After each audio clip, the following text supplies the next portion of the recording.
Vamos falar sobre as más notícias? Não foge. Continua ouvindo. Que ninguém quer ouvir más notícias, né? Mas a questão é que elas sempre chegam. Pode ser sobre um dia que você tem que fazer vários pagamentos, você não tem um dinheiro para aquilo, uma possibilidade de emprego, uma venda, uma promoção que não aconteceu, um concurso que você não passou. Pode ser uma notícia ruim de uma doença ou de algo que aconteceu de forma inesperada. Várias coisas podem acontecer, né? De um susto que aconteceu na sua casa, enfim. A questão não é não querer ter as más notícias, não querer viver situações desafiadoras. A questão é como você vai passar por isso. A gente precisa entender que existe um mundo espiritual que existe junto com o mundo natural. A gente vive focada no que a gente vê, nas coisas que a gente busca de forma natural, no trabalho, no pagamento dos boletos, na educação dos filhos, no cuidado com o corpo, no que vai comer, se vai viajar, se vai chover, se vai fazer sol. Mas é uma grande ignorância fingir que o mundo espiritual não existe. E a verdade é que o mundo espiritual maligno tenta parar os nossos sonhos, os nossos projetos. A gente não pode esquecer que a Bíblia diz que Satanás vem para roubar, matar e destruir. É o inimigo, o ladrão, enfim, dependendo da tradução, fala de forma diferente. Mas ele vem para roubar, matar e destruir. Muitas vezes não é matar fisicamente falando, mas matar seus sonhos, matar a harmonia da sua família, matar a sua saúde, a sua disposição, o cumprimento do que Deus te fez para ser. Então ele vai tentar fazer isso o tempo todo. Hoje eu estava conversando com uma amiga e falando sobre o fato de darmos passos em relação ao mundo espiritual, né? A implantação do reino de Deus aqui, de colocar Deus em primeiro lugar, de buscarmos as coisas dele, trazermos cada vez mais pessoas para ele e o mundo espiritual maligno se mover contra isso. E aí ela falou, nós temos um Deus poderoso e isso vai parar, alguma coisa nesse sentido.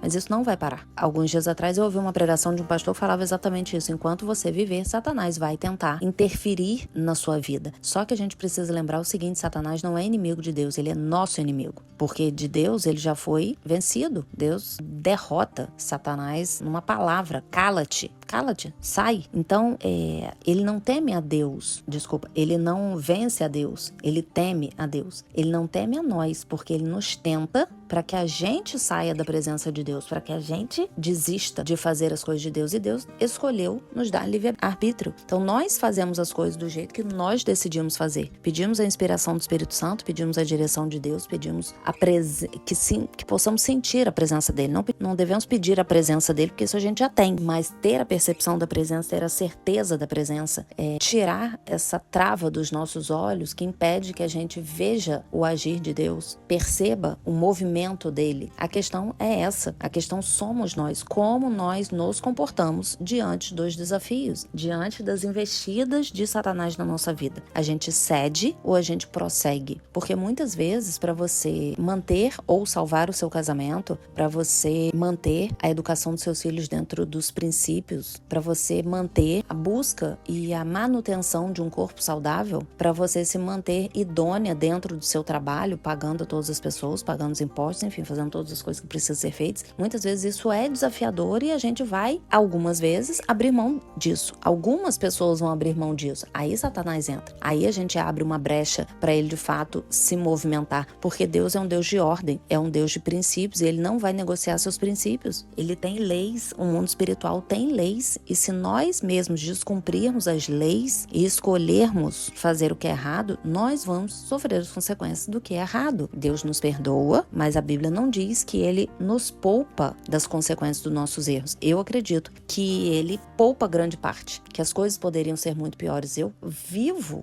não vivo cotidianamente, mas vou até corrigir o que eu disse. Eu já pensei muitas vezes, quantas coisas ruins poderiam ter acontecido em decorrência dos meus erros, dos meus grandes erros, das minhas escolhas péssimas, do meu tempo que eu vivi fazendo coisas que não estão de acordo com Deus. Quantas coisas poderiam ter acontecido muito ruins. E Deus me poupou de todas elas. Mesmo em alguns aspectos, eu sofrendo as consequências das escolhas ruins que eu fiz. Ainda assim, eu fui muito poupada. Então, voltando no início da conversa, nós não devemos temer as notícias ruins. Nós devemos buscar a Deus cotidianamente, nos fortalecer. Porque quando coisas ruins acontecerem, nós somos fortes em Deus, nós conhecemos quem é Deus, nós nos mantemos firmes, de pé, mesmo triste, mesmo com medo, mesmo cansada, a gente continua diante dele fazendo a vontade dele, porque a vontade dele é boa, perfeita e agradável. Nós vamos abrir mão do que é mais fácil, do que tá todo mundo fazendo, para fazer o que ele quer que a gente faça. E isso vai gerar o resultado da vontade dele. Se a gente segue a vontade dele, o fruto que a gente colhe é a vontade dele. Agora não dá pra gente fazer a nossa vontade e querer colher como fruto a vontade dele. Então, a vontade dele é madura. A Bíblia fala sobre isso também, sobre ter uma fé racional. Fala sobre deixar de fazer as coisas de menino, se comportar como um menino. Então, Deus não quer que a gente se comporte como uma criança mimada. Ele quer que a gente se posicione de forma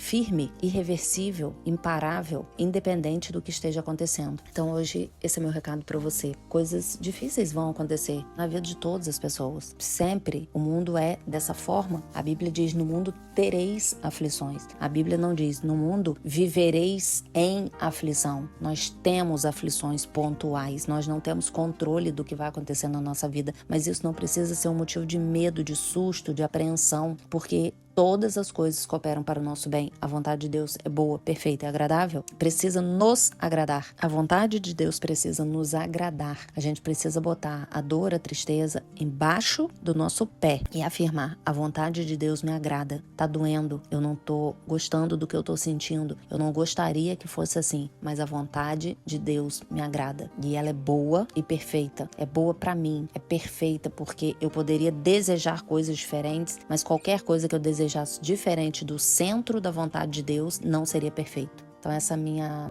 meu recado para você hoje. Siga dessa forma e você vai ser enormemente abençoado em todas as áreas da sua vida, física, emocional, financeira, familiar, relacional. Siga dessa forma. Esse é meu recado para você hoje. Um beijo.